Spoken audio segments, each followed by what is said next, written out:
Shalom familia, bendiciones, ¿qué tal? Estamos contentos de estar una semana más en este estudio de el contexto del primer siglo. Estamos contentos de poder conectarnos como siempre a través de las cámaras, ustedes que nos siguen y que están siempre ahí conectados. Hoy vamos a estudiar un poquito acerca de lo que es la inspiración. Como hablamos la semana pasada, vamos a continuar con eso y vamos a avanzar un poquito más. Así es que empecemos por aquí.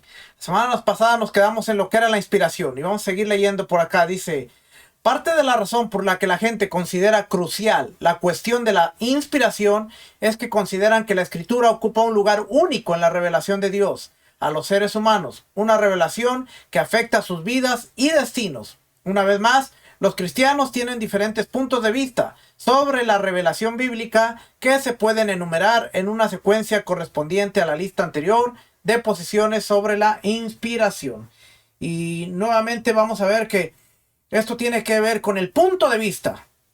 Interesante que Morel Rico estaba hablando la semana pasada, el capítulo 15 de Romanos, me parece. Ahorita me acordé, porque dice los cristianos tienen diferentes puntos de vista en cuanto a la inspiración. Si usted le pregunta a diferentes personas, pues le van a dar diferentes respuestas en cuanto a lo que ellos creen que es la inspiración. Pero no es hasta que nosotros vemos el contexto, como vimos la semana pasada. Déjenme, estoy buscando el versículo aquí. Como vimos la semana pasada, que hasta que no vemos el contexto es que empezamos a entender lo que el autor quiso decir para la audiencia a la cual iba escrito. Entonces, ahora es interesante esto. Vamos a ver por aquí, capítulo 15. Certificado, no podría enseñar.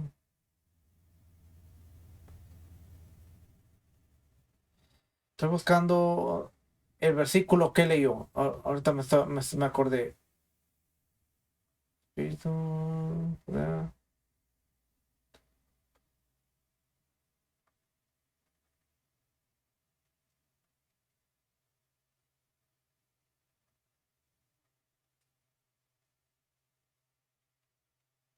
Está bien, todo lo que fue escrito.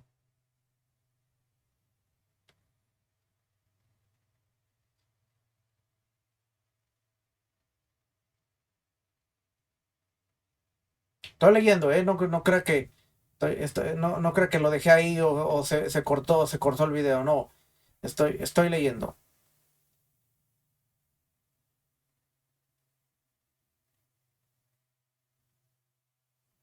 Atribuye la esa, pues.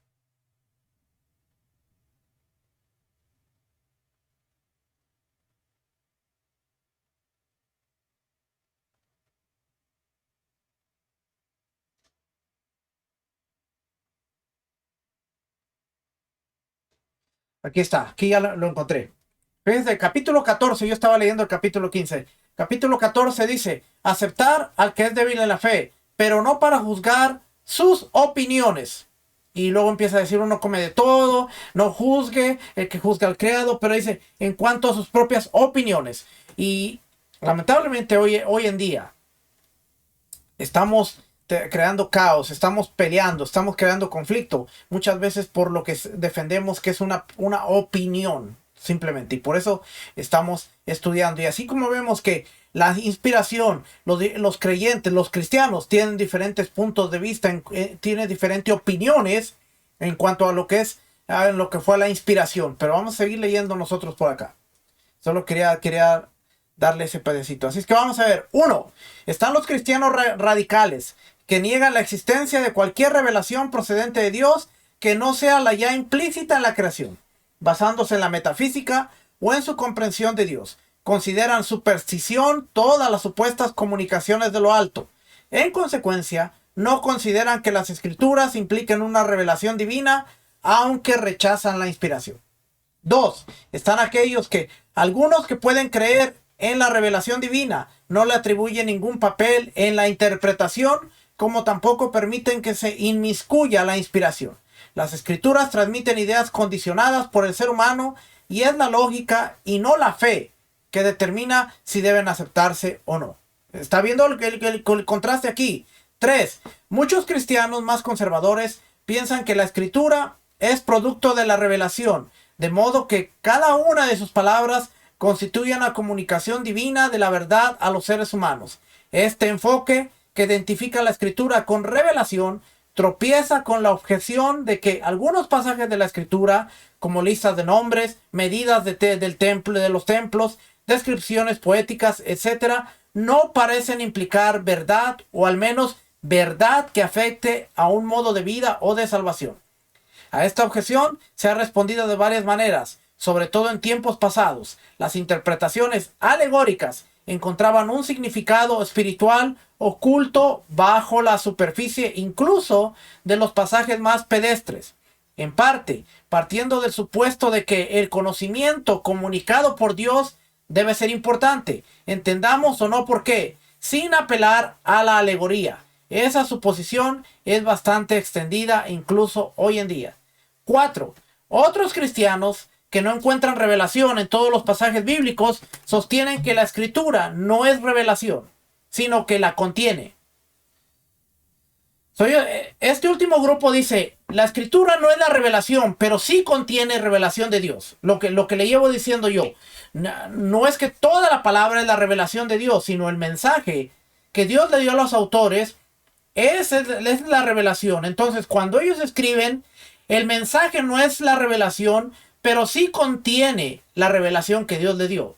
Y no es un trabalenguas. Es la Biblia contiene el mensaje de Dios, pero no es el mensaje de Dios completo. ¿Por qué? Porque hubo seres humanos que lo escribieron, aunque ellos están escribiéndolo inspirado a través de Dios. O sea, el mensaje viene de Dios, ahora desarróllalo. Y el desarrollo de ese mensaje ya no está Dios ahí inspirando, pero sí dio la inspiración al mensaje. Espero no haberlo confundido con eso. Entonces dice aquí, sin embargo, dentro de este punto de vista, sobre todo en Occidente, los cristianos están divididos. Fíjese, aún en esto dice, están divididos en cuanto a si la escritura es el único testimonio normativo de la revelación. Si se nos permite una simplificación, muchos protestantes tienden a responder afirmativamente, mientras que los católicos no lo afirman. Sin embargo, con el perfeccionamiento de un sentido más agudo del desarrollo histórico, la situación se ha complicado. Por muy seriamente que los cristianos modernos afirmen que no sostienen nada, salvo lo que no se encuentra en las escrituras, están lejos de la visión del mundo de los autores del Antiguo y el Nuevo Testamento, que no pueden contemplar las realidades espirituales como lo hacían aquellos autores. Aquí tenemos algo que considerar. Hay muchas personas que dicen, no, yo no sigo nada si no está en la escritura. Sola escritura, como decía Lutero. Y hay gente que dice, no, es que si no está en la escritura no podemos seguirlo. Bueno, ¿qué tal? ¿Qué tal si hay cosas que están implícitas y no están explícitas? Pero cuando tú te metes en el contexto y en la cultura en la cual el autor está escribiendo, te vas a dar cuenta que hay un mensaje implícito que para aquel lector que viene que ha sido removido de la cultura, ha sido removido de la forma de ver el mensaje, ahora se encuentra externo y dice, eso no significa para mí nada para mí. Un ejemplo que pongo muy a menudo es, ¿cuántos de nosotros nos imaginamos que Yeshua tuvo que haber pasado por un proceso de purificación? Y muchos dirán, no, eso es imposible porque es el Hijo de Dios. No, eso es imposible porque él cargaba cierta santidad. Pero si nosotros nos ponemos a analizar, 1, él tocó leproso. 2, tocó a la mujer con flujo de sangre. 3, tocó a Tabita, la hija de Jairo, que estaba muerta. Fue y la tocó. Vamos a centrarnos en el hecho de que fue y tocó a la hija de Jairo. No solo dice se recostó sobre ella y la tocó y la niña estaba muerta, aunque él dice está dormida.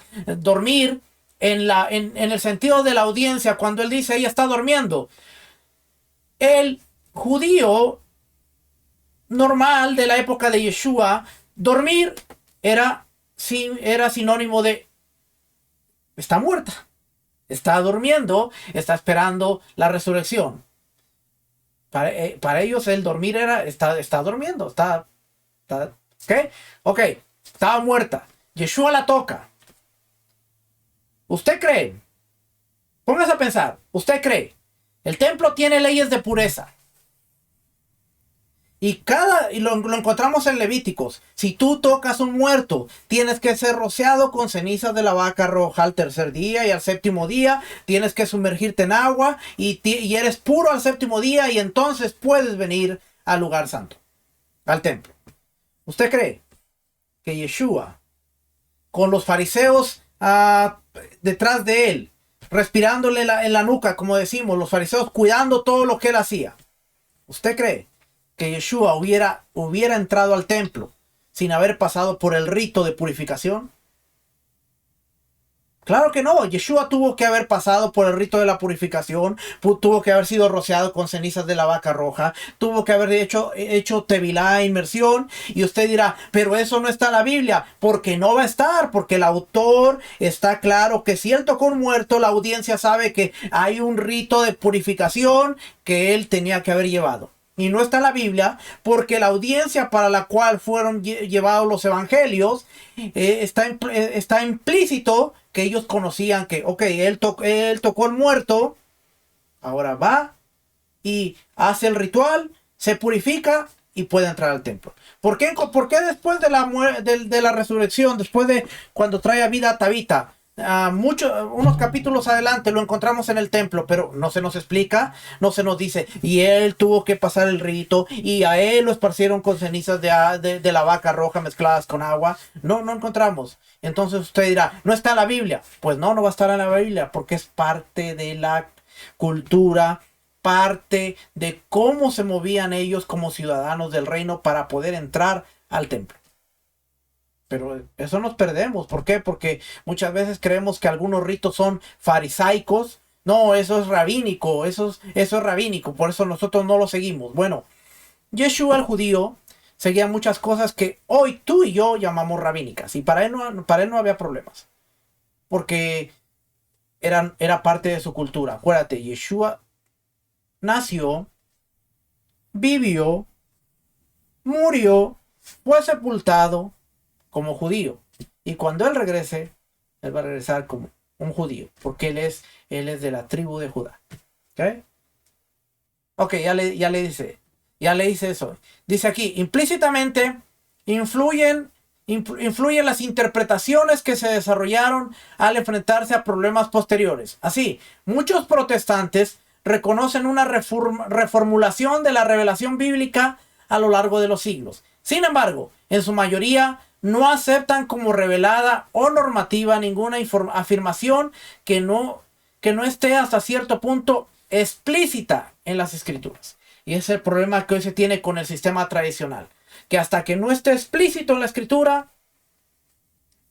no lo vemos. Otro ejemplo que le voy a poner, y este me lo han peleado mucho, y en un principio yo lo decía, si es que voy a hablar por mí mismo también.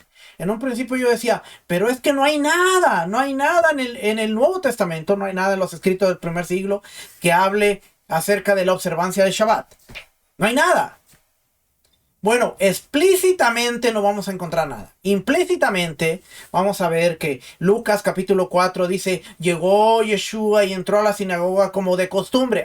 ¿Qué significa que diga que Yeshua tenía la costumbre de entrar a la sinagoga? Eso quiere decir que él, en su vida formativa desde niño, adolescente y adulto, tenía la costumbre de ir a la sinagoga. ¿Y cuándo se iba a la sinagoga? El Shabbat, porque en ese Lucas 4 lo encontramos y dice cómo era su costumbre.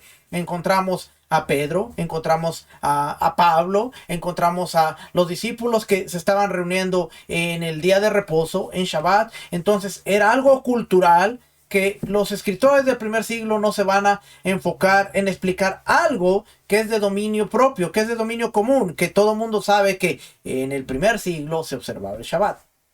Pero el cristiano, 2000 años después, dice, no, es que en la Biblia no está la observancia del Shabbat. Y si no está ahí, nosotros no tenemos que hacerlo, porque no se habló de ello en el Shabbat. Bueno, métete al lente del contexto cultural, métete al lente del contexto religioso de los discípulos y de Yeshua y te vas a dar cuenta que implícitamente sí está ahí. Pero el problema es que nosotros queremos que explícitamente podamos verlo. Y Yeshua mandó que todo mundo guarde Shabbat. Bueno, en Marcos 16 dice, vayan y hagan discípulos a todas las naciones, enseñándoles todas las cosas que yo os he enseñado, que yo os he mandado.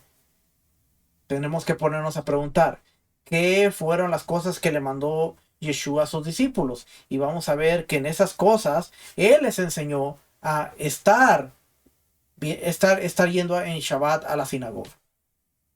Pero nuevamente implícito. Y aquí vemos el problema que dice muchos creyentes, dicen, si no está explícito en la escritura, no es para nosotros. La posición católica romana también ha sufrido cambios. Esta iglesia enseña formalmente doctrinas que no pueden encontrarse literalmente en las escrituras. Y no solo la religión católica, ¿ok? No solo la posición católica. Por ejemplo, la Inmaculada Concepción y la Asunción de María, no está en la Biblia. Ha habido varias formas populares de justificar tales enseñanzas. Algunos católicos apelarían a un sentido más literal de ciertos pasajes bíblicos en los que encontrarían ocultas las doctrinas. Así, encuentran la Inmaculada Concepción en Lucas 1:28, que dice, y entrando el ángel le dijo, salve, muy favorecida, el Señor está contigo, bendita eres tú entre todas las mujeres. Dios te salve, que has sido favorecida. Nótese el tiempo pasado, ha sido favorecida. Y la Asunción en Apocalipsis 12:1, y vio una gran señal, y apareció en el cielo una mujer vestida de sol, con la luna debajo de sus pies, y una corona de 12 estrellas sobre su cabeza. Ahora, si nosotros no entendemos lo que son metáforas y el lenguaje simbólico, bueno, el católico dice allí en Apocalipsis habla de una mujer y más adelante dice que dio a luz. Esa es la Asunción de María. María está en el cielo. ¿Por qué? Porque nuevamente volvemos al problema de que todos estamos trayendo una interpretación de acuerdo a nuestra posición. Ahora, sinceramente, ¿el católico está mal? No, porque está dando una interpretación de acuerdo a su posición, que si usted lo confirma con la Biblia, usted dice está correcto. Pero si nosotros vamos a cuál era el mensaje original que quería dar el autor en el contexto y la cultura, usted dice, ese texto es muy forzado para probar tu posición. Entonces, tu interpretación está correcta, pero no es bíblica. Hoy en día es fácil decir, tu interpretación está correcta. Sí, hermano, no voy a discutir contigo. Sí, mira, estás correcto. Amén, gloria a Dios, estás correcto, pero no es bíblico. Se acabó el punto, ya. Pruébame bíblicamente. Pero que la Biblia diga lo que ella quiere decir y no lo que tú quieres que la Biblia te diga. Y ahí se nos acaba el juego a muchos que estamos tratando de defender una posición basada en una doctrina. Por eso, como le dije la semana pasada, hoy yo soy más lento en hablar, soy más analítico, analizo las cosas. Aun cuando quisiera refutar algunas cosas, primero las analizo, las estudio, las valido, las medito, paso días meditando, hasta que vengo a caer con 20 de que, ok. Pero ya no me peleo por estar refutando, por estar peleando, ¿por qué? Porque yo creo que la madurez que está trayendo la Torah a mi vida es para formar mi carácter. Y una de esas cualidades es que he aprendido a dar 3 pasos para atrás, cruzar los brazos y hacerle como los chinitos, hacerle así. ¿Por qué cree que tengo la barba larga? Para hacerle y entrar a mi tiempo de meditación y quedarme ahí tranquilo. Vamos a seguir leyendo por acá. Dice la Asunción en Apocalipsis 12:1 con su retrato de la mujer en el cielo, con el sol, la luna y las estrellas, donde ellos están hablando que es María. No es cierto, pero ellos están hablando que es María. Otro enfoque postularía una segunda fuente de revelación distinta de la escritura, a saber, la tradición que se conocía en el siglo I, pero nunca se escribió y se transmitió oralmente. Ninguno de estos dos puntos de vista goza de mucho conocimiento en la actualidad. De hecho, el Concilio Vaticano, del siglo II, el Segundo Concilio Vaticano, rechazó una propuesta que habría hablado de dos fuentes de revelación. Interesante, ¿va? Un punto de vista católico romano modificado y simplificado sería que la revelación implica tanto la acción de Dios para la salvación humana como la interpretación de esa acción por aquellos a quienes Dios ha suscitado y guiado para este fin. En términos de acción reveladora, la Escritura describe lo que Dios ha hecho en Israel y en Yeshua el Mesías. La Escritura también ofrece la interpretación de esa acción. Por ejemplo, la interpretación de la alianza del Sinaí por los profetas y la interpretación de la misión de Yeshua por él mismo y por los apóstoles. De todas las interpretaciones de la acción reveladora de Dios, la bíblica es la más importante y esencial. Debe guiar a toda interpretación posterior, de modo que en el pensamiento permanente, exista una responsabilidad permanente hacia la Escritura. Sin embargo, la interpretación de las Escrituras es limitada, ya que refleja la comprensión de la acción de Dios sobre un periodo que se extiende desde aproximadamente el año 1000 antes de la era común hasta el año 125 después de la era común en la fe cristiana. La acción de Dios culminó en Yeshua el Mesías, que lo fue una vez para siempre. Hebreos 10:10 dice: por esta voluntad hemos sido santificados mediante la ofrenda del cuerpo de Yeshua el Mesías una vez para siempre. De modo que tras el don del Hijo Divino ya no es necesaria ninguna otra revelación. De ahí el axioma teológico de que la revelación se cerró con la muerte del último apóstol. Sin embargo, no hay razón para pensar que Dios dejó de guiar una interpretación en desarrollo de esa acción. De hecho, el papel posterior del espíritu, del Ruach, en la historia humana, en la historia de la iglesia y sus pronunciamientos en los escritos de los padres y teólogos entra en una tradición que encarna la interpretación post-escrituraria de la acción salvífica de Dios desde la descrita en la Escritura. Hoy no puedo ni leer. La Biblia tiene una importancia singular porque contiene tanto la narración de la acción salvífica fundacional de Dios como la interpretación básica de esa acción. Pero puede haber una interpretación normativa posterior de esa acción que no se encuentra en la Escritura. Así, por ejemplo, la resurrección de la muerte a la gloria de todos los discípulos fieles del Mesías es una interpretación de la salvación revelada en el Nuevo Testamento. Aquí tenemos, dice, la resurrección de la muerte a la gloria. Aquí es una interpretación. ¿Por qué? Porque bíblicamente tenemos el fundamento de que cuando el hombre muere, va al descanso y espera el momento de la resurrección. ¿Cuándo va a ser el momento de la resurrección? Cuando Yeshua venga y los muertos en el Mesías, los muertos en él, resuciten primero. Entonces, no hay ninguna cita bíblica que nos enseñe que una persona murió y ahora está en la gloria. Yo sé que la iglesia lo enseña. Y muchas veces es, no te preocupes porque él ya no está aquí, él ya está ahí en las calles de Jerusalén y ya está con una corona Jesús lo tiene en sus brazos y ya lo está apapachando. Pero esa es una interpretación teológica que se le ha dado a la Escritura, porque no hay ningún versículo que nos diga cuando el hombre muere, sube. Y usted dirá, bueno, cuando el ladrón estaba en la cruz, le dijo a Yeshua, acuérdate de mí cuando estés en tu gloria. Y Yeshua le dijo, de cierto te digo que hoy mismo estarás conmigo en mi reino. Pero ¿para dónde fue Yeshua? Yeshua fue a la tumba. Al tercer día él es levantado de entre los muertos.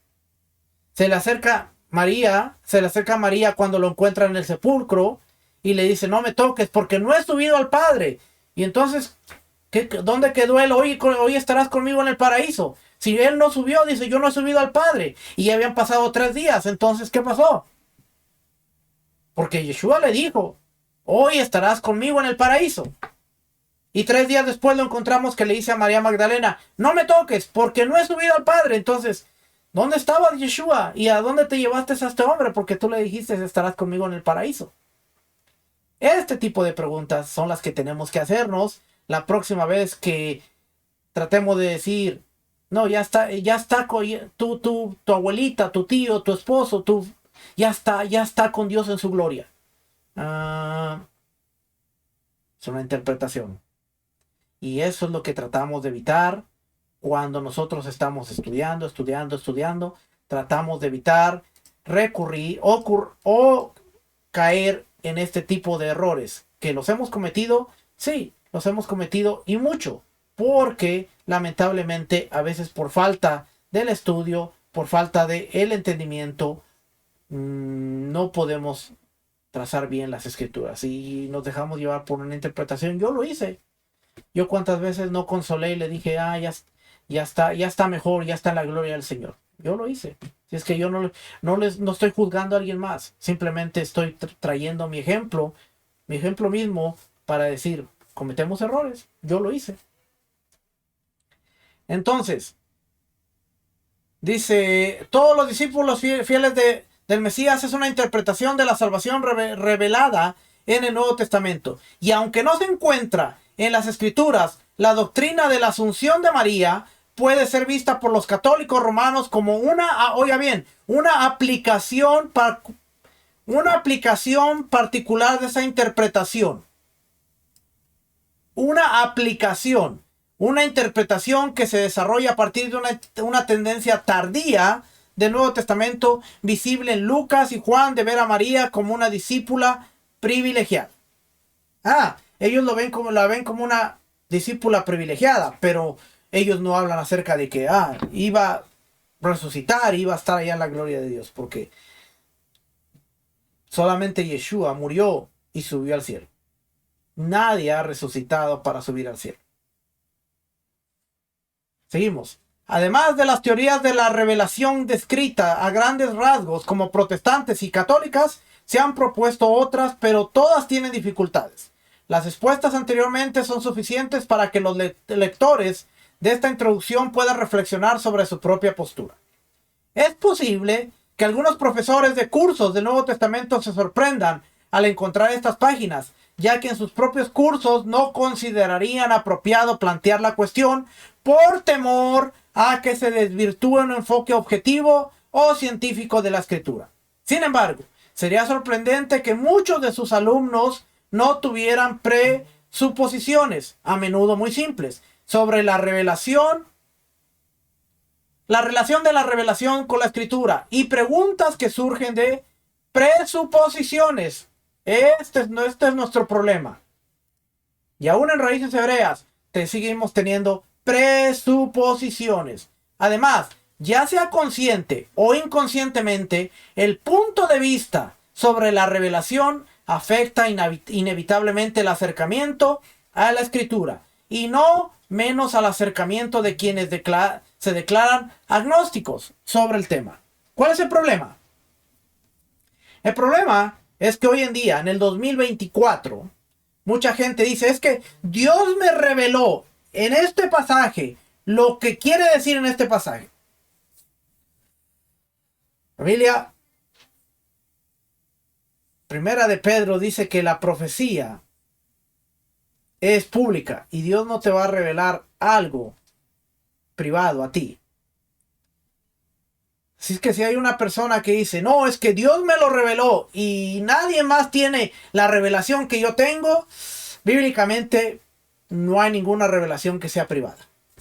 Pero la persona que dice, no, es que a mí me lo reveló y no se lo ha revelado a nadie más, bíblicamente te puedo decir que esa es una aplicación interpretativa de la escritura, porque no es que Dios te haya revelado algo. Ahora, si Dios te reveló algo a ti, que le reveló a alguien más, que le reveló a alguien más, y al final te das cuenta que esa revelación es comunitaria, porque hay más gente que ve lo mismo que tú, entonces ahí podemos hablar que Dios está haciendo algo y está trayendo a luz algún misterio o algún secreto que ahora está siendo revelado, pero no es una revelación propia y privada que nadie más tiene.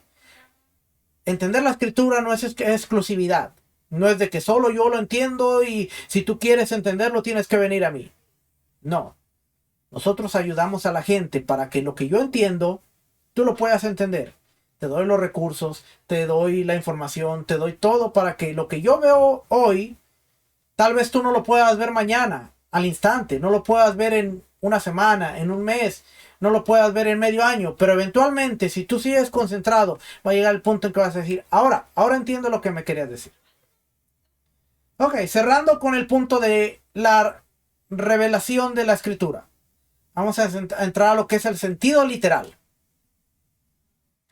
En la subsección A se ha ofrecido un panorama de muchos enfoques del Nuevo Testamento, los diferentes tipos de crítica que estudiamos las últimas 2 semanas, enfoques que deben considerarse complementarios.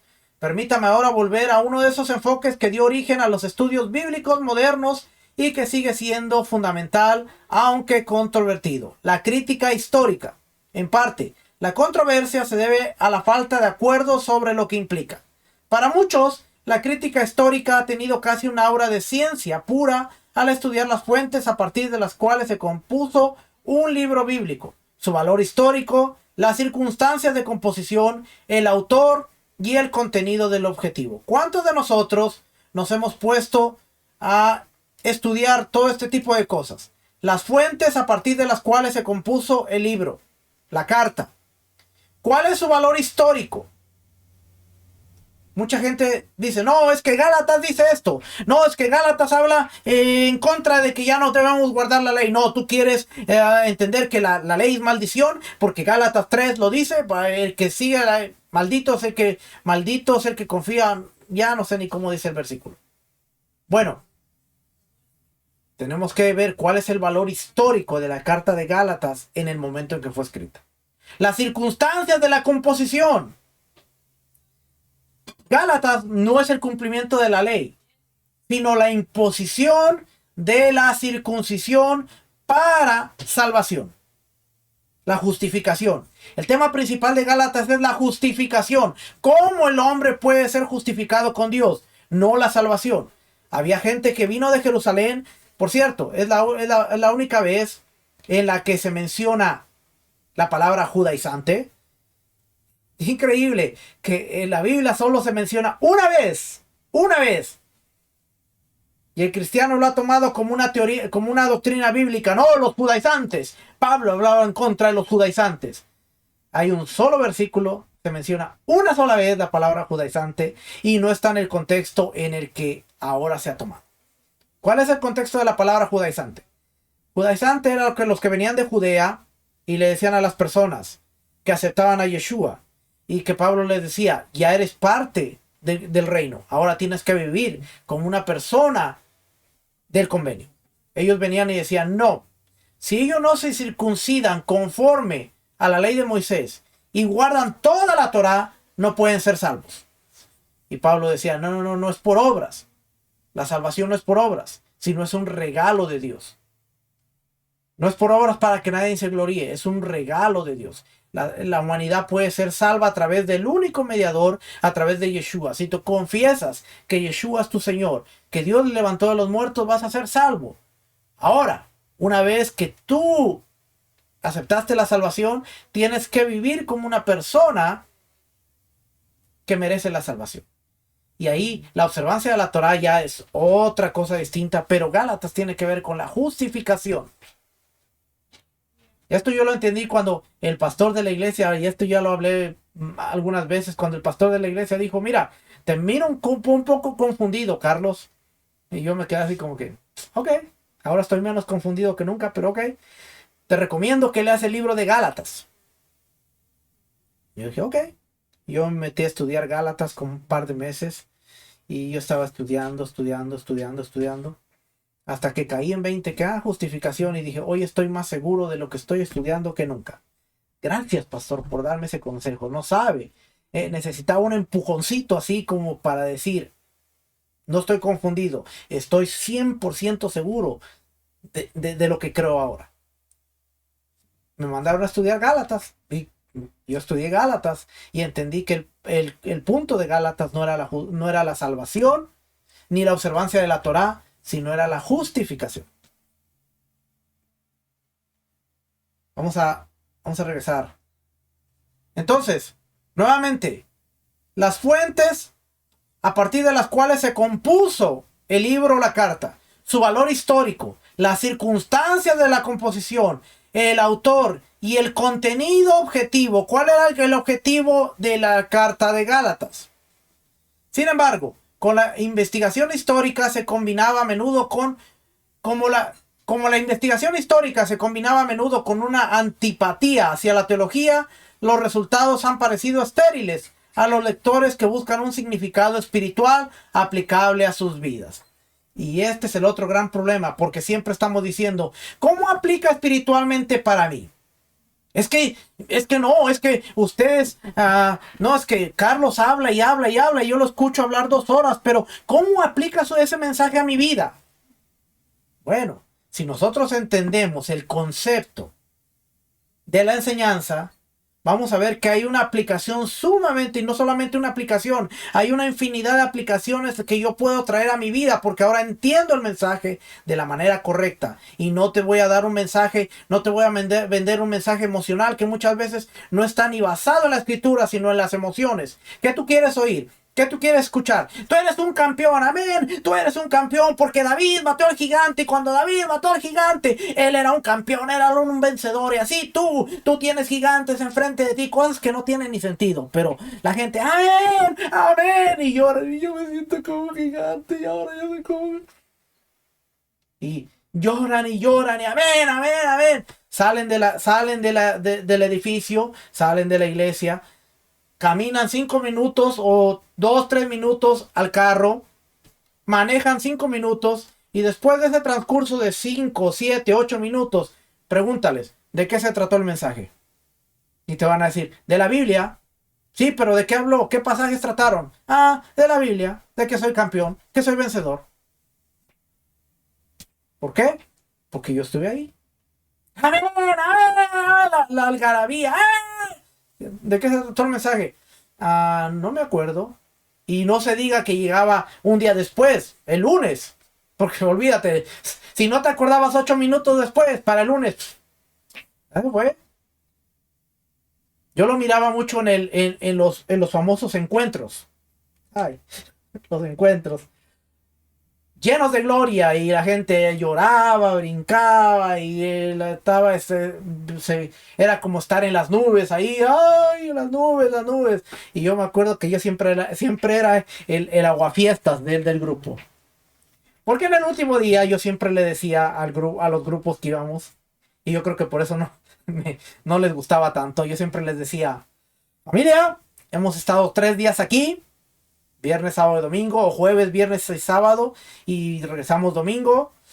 Prepárese, porque mañana y el lunes vamos a ver qué tanto retuvo usted de todo lo que se hizo aquí, porque si esto es la gloria, pues vamos a regresar al infierno, y allá se va a ver lo mucho que crecimos. Y dicho y hecho, en 3, 4, 5 días, una semana, 2 semanas, la persona volvía al mismo estado en el que subió, se le iba la gloria, se le iba todo. ¿Por qué? Porque muchas veces estamos en lo que el mensaje espiritual, pero estamos buscando una palabra que me llene emocionalmente, no espiritualmente, emocionalmente. Por eso ahora, nosotros, no es que no creemos en el espíritu, no es que, pero yo no me voy a poner a gritar, no me voy a poner a brincar, no me voy a poner ahí a la algarabía, sino que te voy a dar una palabra que te sustente, una palabra que sea fundamento, que te guíe, porque la Torah es espiritual y el fruto del espíritu, el fruto de esa palabra se tiene que reflejar en el carácter. Aquí, si no podemos reflejar en nosotros lo que estudiamos, estamos perdiendo el tiempo. Estamos perdiendo el tiempo. ¿Ok? Vamos a seguir por acá.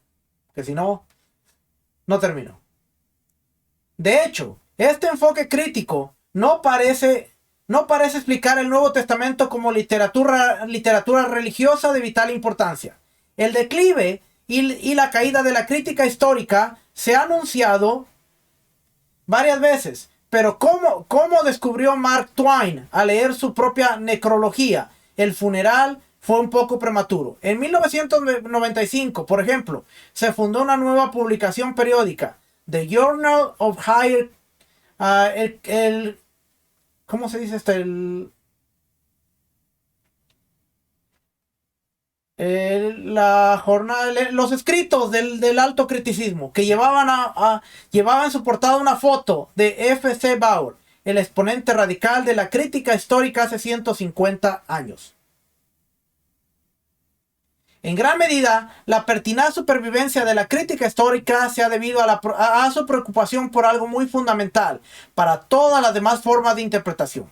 Aunque los fervientes partidarios de esas otras críticas no están de acuerdo, cuando se eliminan algunos de los abusos, por ejemplo, el entusiasmo excesivo por detectar las fuentes, los juicios arbitrarios sobre las circunstancias históricas, la crítica histórica se ocupa de la observación de sentido común, de que los lectores de cualquier libro de las Escrituras querrán saber lo que el autor de ese libro intentó transmitir.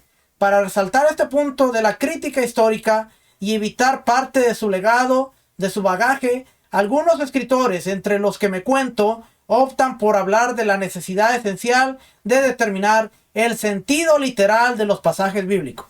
El sentido literal significa lo que los autores bíblicos pretendieron y transmitieron a su público con lo que escribieron.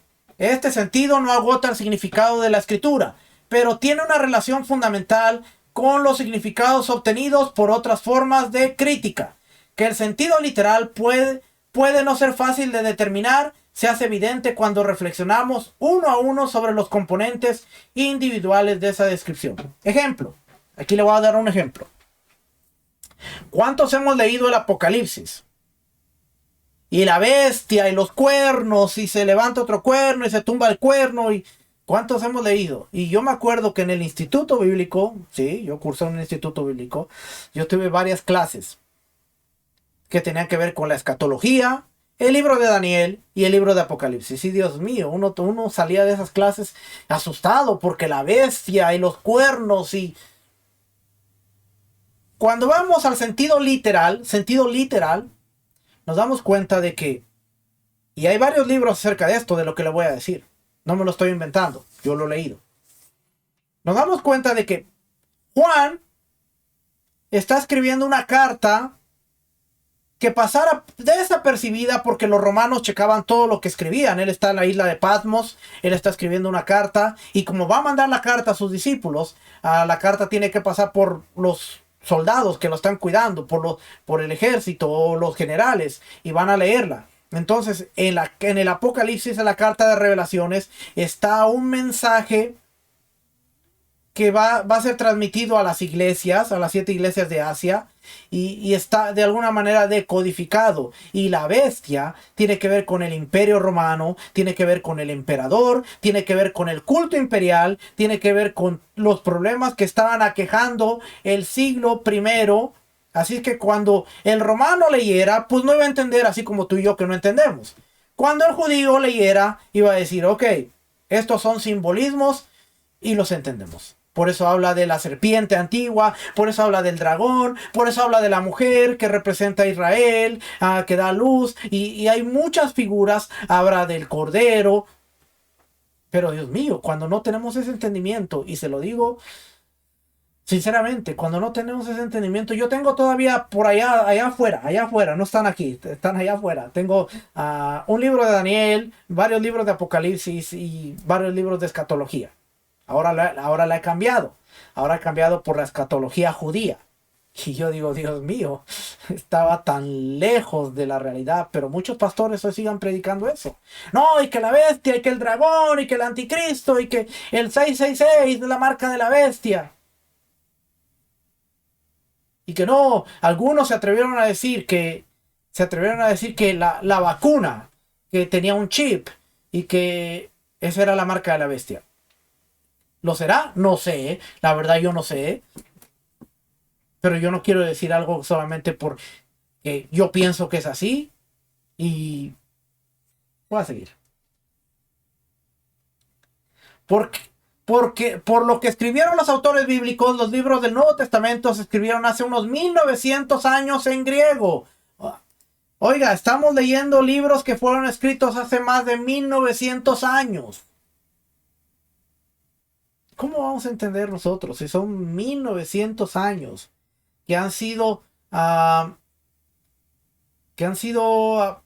empanizados a través de la teología, dogma, teología, y ahora el mensaje que usted y yo presentamos, pues ha pasado por años y años y años y años y años, y aparte es una copia de una copia de una copia de una copia de una copia, y por eso cuando la gente hoy no dice, no, mi Biblia dice, el peor argumento que podemos tener es defender algo porque la Reina Valera lo dice.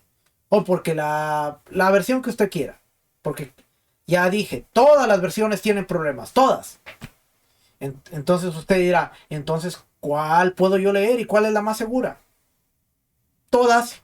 Pues no que todas tienen problemas. Sí, pero usted puede leer cualquier versión siempre y cuando esté consciente del contexto y de lo que el autor realmente quería decir. Y usted se va a dar cuenta que aunque algunas Biblias están mal, usted va a poder detectar, esto dentro del contexto, esto no cabría aquí, esto no va aquí, esto no está aquí. Y podemos dar ejemplos como por ejemplo, bautizarlos en el nombre del Padre, el Hijo y el Espíritu Santo. 3 dan testimonio en el cielo, el Padre, el Hijo y el Espíritu Santo. Y trato de acordarme de otros textos, pero hasta el momento hay muchos, pero no voy a mencionar porque si menciono algunos, créame, voy a ofender a alguien que está ahí atrás y no quiero que vaya a pensar que esta clase es un ataque para ellos. Es que me voy a quedar calladito porque así me veo más bonito. Desde el punto de vista de la lengua, ni siquiera la traducción al inglés más competente, oiga bien, ni siquiera la traducción al inglés o al español más competente puede reproducir todos los matices del griego original. Y esto lo vemos en algo tan simple. Si usted traduce, pero no entiende la cultura, una palabrita, para todos los que viven en Estados Unidos y que tenemos hijos y que les decimos los no sabo kids, los no sabo kids, los no saben, no entienden el idioma bien. Para ellos que no entienden la cultura, este es el ejemplo para que usted vea. Para ellos que no entienden la cultura, si usted le dice, a ver, dime, voy a tocar el piano, voy a tocar la guitarra, usted se va a reír. Pero un niño, un joven que creció en Estados Unidos, que está en su cultura es la americana, y que entendió español, pero lo entendió mucho, esta persona, ¿sabe cómo le va a decir? Yo voy a jugar el piano, yo voy a jugar la guitarra. Y usted dirá, es que en la mente de él está traduciendo. Porque cuando él dice, I'm gonna play the piano, voy a tocar el piano, él traduce la palabra play, tocar. So él se imagina tocar, voy a tocar el piano. En español es fácil. Yo voy a jugar el piano. Tráeme tu guitarra, voy a jugarla. Y tú te vas a quedar como que, ¿what? Sí, voy a jugarla, mira, ven, voy a jugarla. No, pues si me costó tanto dinero, ¿cómo vas a jugar con ella? No, a ver, voy a jugarla. Y tú se la das así como que, ¿qué va a hacer este loco? Y la agarra y empieza a tocarla. Mira, la estoy jugando. Tocarla. Cuando hay palabras en inglés que no pueden ser traducidas al español. Y así una persona sea muy competente y sea muy profesional, va a haber palabras que va a tener que buscar una que se acerque lo más posible a la palabra en inglés, porque hay algunas palabras en inglés que, créame, no se pueden traducir. Hay algunas palabras en el griego que no se pudieron traducir al español, no se pudieron traducir al inglés. Entonces, el traductor buscó la que más se asemejaba, la que más se acercaba, pero en ese que más se acercaba, le perdió el sentido al mensaje que quería dar. Por una palabra pudo cambiar todo. Entonces, seguimos leyendo, dice: ni siquiera la traducción al inglés más competente puede reproducir todos los matices del griego original. Desde el punto de vista de la cultura y el contexto, los autores y su público tenían una visión del mundo muy diferente de la nuestra. Tenían antecedentes diferentes, conocimientos diferentes, suposiciones diferentes sobre la realidad. Esto también es importante. Los antecedentes de esa gente no es la misma que nosotros. El conocimiento es diferente al nuestro. Las suposiciones son diferentes. No podemos esperar abrir un libro del Nuevo Testamento y leerlo responsablemente con la misma facilidad con la que leemos un libro escrito en nuestra propia cultura y cosmovisión. En consecuencia, un esfuerzo inteligente por comprender el trasfondo y la perspectiva de los autores del Nuevo Testamento puede ser de gran ayuda y será una de las principales preocupaciones de esta introducción.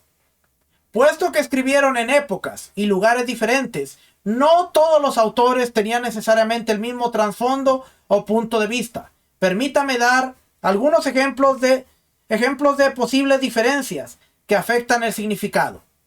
Parece probable que la mayoría o todos los autores del Nuevo Testamento fueran judíos de nacimiento. ¿Hasta qué punto conocían el judaísmo y con qué perspectiva concreta? ¿El griego en el que escribían era una lengua con la que habían crecido, o era el arameo o el hebreo era su lengua materna?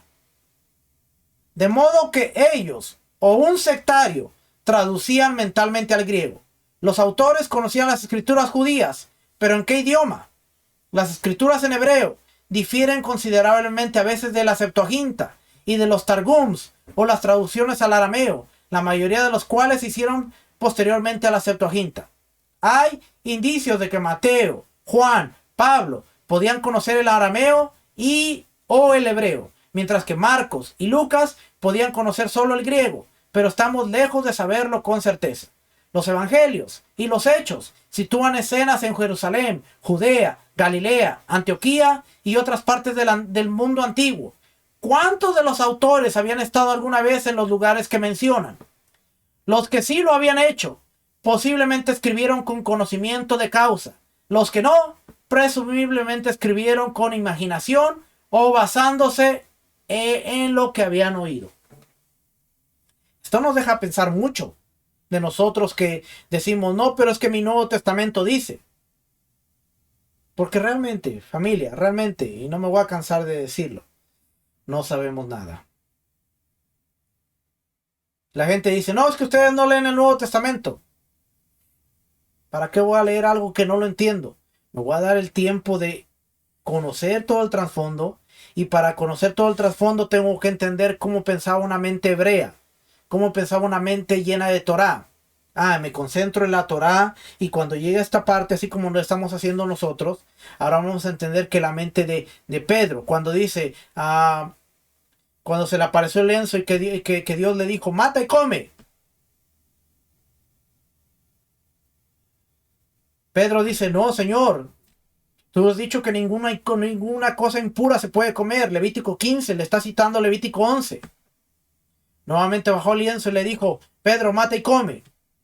No, Señor, yo nunca he probado. Nuevamente él entendía Levítico 11, los animales cuadrúpedos, los animales impuros, pero el predicador moderno, normal, y es que Pedro no entendía que si el Eterno le decía, si Dios le decía, aquí está un mono, mata al mono y come. Yo donde yo voy, si me ponen mono, yo como. Si me ponen rana, yo como. Si me ponen a una iguana, yo como. Porque ya Dios estaba dando el mensaje de que podíamos comer de todo. Nuevamente, una interpretación que puede estar correcta, sí. Pero si la traemos al contexto, el mismo capítulo de 10 del libro de Hechos, te vas a encontrar que dice, a lo que yo limpié no le llames impuro, refiriéndose al hombre. no a los animales. Entonces, el lienzo es una figura simbólica que representa a la humanidad, que estaba impura, que estaba como los cuadrúpedos, pero ahora Dios los había purificado. Evento siguiente, vienen los enviados de Cornelio, tocan a la puerta, y cuando Pedro va con Cornelio se acuerda del lienzo y dice, ahora entiendo que no se trataba de comida, sino que Dios había limpiado a Cornelio y a la humanidad para que ahora entren al reino. ¿Qué hacemos? Leer en contexto y nos vamos a dar cuenta de que el mata y come es una interpretación que puede estar correcto, pero no es bíblico. Voy a usar esa frase de aquí en adelante para no meterme en problemas. Estás correcto, pero no es bíblico, y yo le aseguro que aún así me voy a meter en problemas. Al público. Los escritores se dirigían a públicos concretos en el siglo I y principio del siglo II. Entonces, pregunta, ¿cómo entendía ese público lo que se escribía? No podemos responder con certeza, pero conviene tener en cuenta ciertos factores. En primer lugar, la intención del autor y la comprensión del público pueden diferir. Por ejemplo, tras reflexionar sobre el trasfondo judío de un autor del Nuevo Testamento y el significado que intentaba transmitir, quizás debamos preguntarnos cómo entendía lo que escribía un público formado por creyentes de origen gentil, que solo habían adquirido una familiaridad parcial con el judaísmo. Lo más probable es que la descripción que Pablo hace de Yeshua como hijo de Dios tenga su origen en la promesa de Natán a David de que Dios trataría a la descendencia real de David como a un hijo, segunda de Samuel 7:14. Sin embargo, ¿cómo entendían el título los oyentes lectores de Pablo? Que habían rendido honor público a dioses masculinos y femeninos y a sus hijos divinos, al menos hasta que unos horrorizados misioneros creyentes judíos corrigieron el malentendido. ¿Hasta qué punto debe incluirse esta posibilidad en un debate sobre el significado de las Escrituras?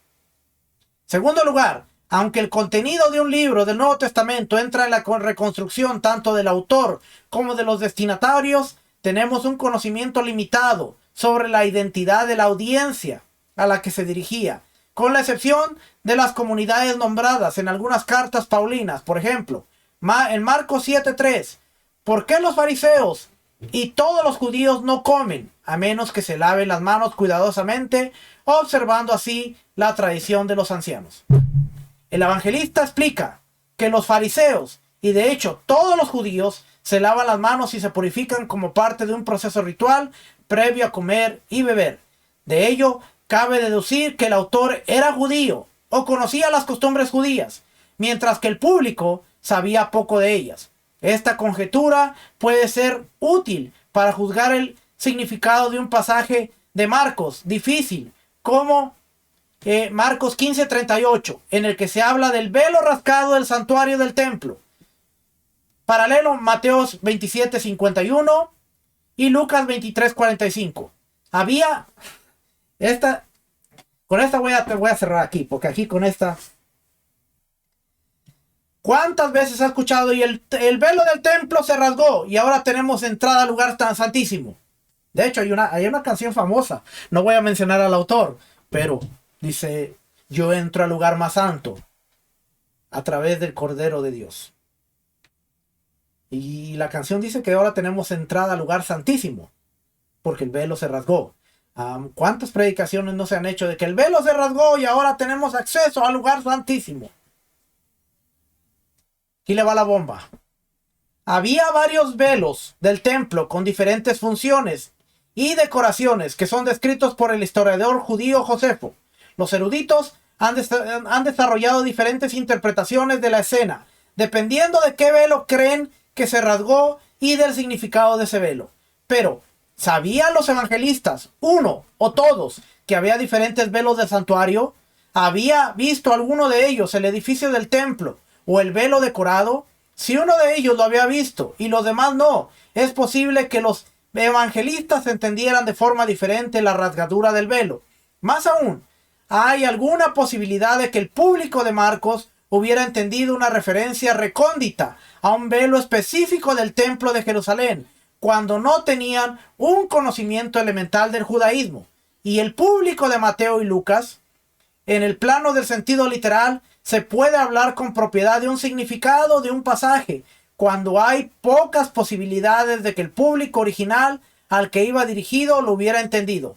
Probablemente no se puede interpretar que la rasgadura del velo del santuario transmita más de lo que las propias palabras darían a entender a cualquiera que hubiera estado alguna vez en un templo, a saber, que el velo que separaba el lugar sagrado del templo de Jerusalén se había rasgado de arriba abajo, lugar sagrado, privando así a ese lugar de lo que convertía en santuario de Dios y lo diferenciaba en santidad de los demás lugares de su enclave.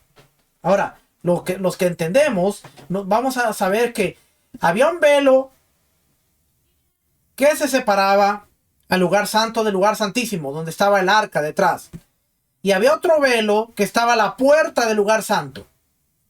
Si la gente vio que el velo se rasgó, pues el lugar que está dentro, el que está cubriendo el lugar santísimo, no lo iba a ver nadie, porque solamente los sacerdotes, los Kohanim y el sumo sacerdote que entraba podían ver el velo rasgado. Ahora, si se rasgó el velo que estaba afuera, todo el mundo que estaba en el altar, alrededor del altar, y aún fuera, y aún en el monte de los olivos, podían ver el velo que estaba ahí a la entrada del lugar santo. Entonces, tiene más sentido que el velo que se rasgó es el velo que da entrada al lugar santo, donde estaba el pan de la proposición, la menorá y el altar del incienso, pero no el velo que está en el lugar santísimo, porque ese no se veía. Y si se rasgó, y dice la escritura que lo vieron, sentido común te dice, solo hay un velo que pudo haberse rasgado y que todo mundo vio, y es el velo del atrio exterior, el que daba al altar. Así es que todos esos mensajes de que, por cierto, el libro de Hebreos, donde también habla de que tenemos entrada al lugar santísimo, en el griego hay una palabra que se llama Hagía y Hagión. Y usted se va a dar cuenta de que hay 2 o 3 ocasiones en donde se habla del lugar santísimo. Pero solo en algunas de ellas está la palabra en griego Hagía, Hagión. Hay una específicamente donde dice que tenemos entrada al lugar santísimo, que la palabra en griego es Hagión, no está Hagía. ¿Qué quiere decir? Que en el griego tenemos la entrada al lugar más santo, al lugar santísimo. En el griego dice tenemos entrada al lugar santo. Que hace sentido que si el velo se rasgó, tenemos entrada al lugar santo, porque solo está Hagía. Pero cuando vemos el Hagía, Hagión, es santo, santísimo, el lugar más santo. Como en el hebreo, Kadosh, santo. Kadosh, Kodashim, lugar más santo, lugar más santísimo.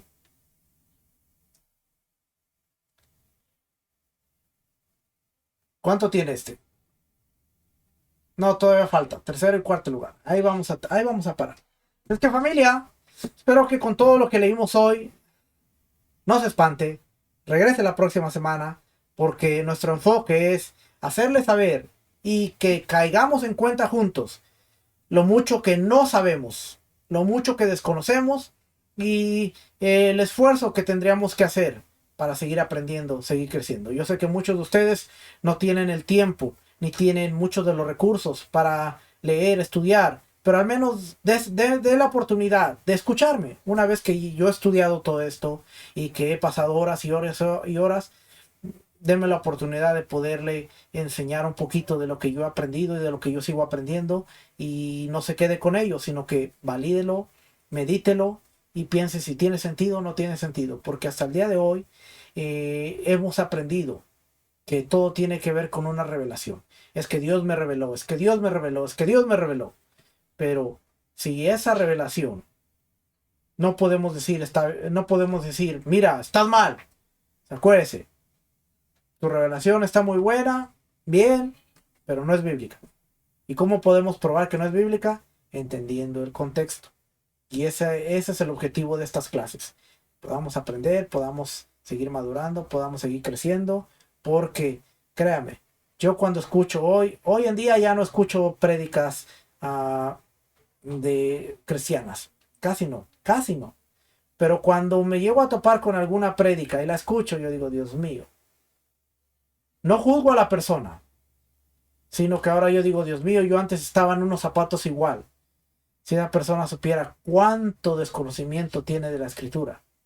Porque ese es nuestro trabajo, no es juzgar a la persona y decir, no sabe. ¿Por qué? Porque quizás no ha tenido la oportunidad, no ha tenido la posibilidad de ser acercado a este tipo de conocimiento y este tipo de recursos. No creo que lo haga mal. Algunos, no todos lo hacen a mal. Algunos saben la información y no la hacen.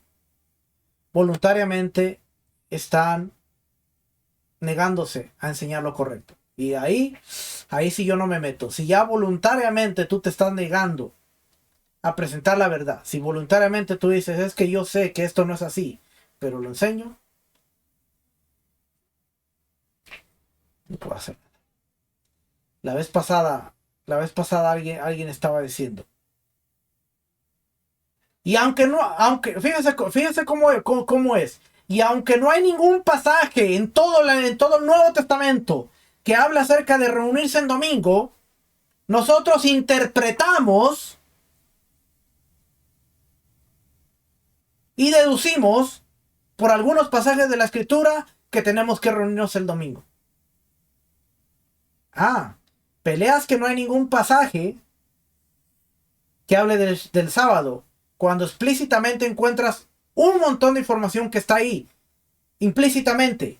Pero me sales con que, aunque no hay ningún pasaje que hable de reunirse en domingo, pero nosotros interpretamos, no es algo implícito, sino ahora es una interpretación. Nosotros interpretamos y lo podemos corroborar a través de que a través de que Jesús resucitó en un domingo. Bueno, eso es debatible.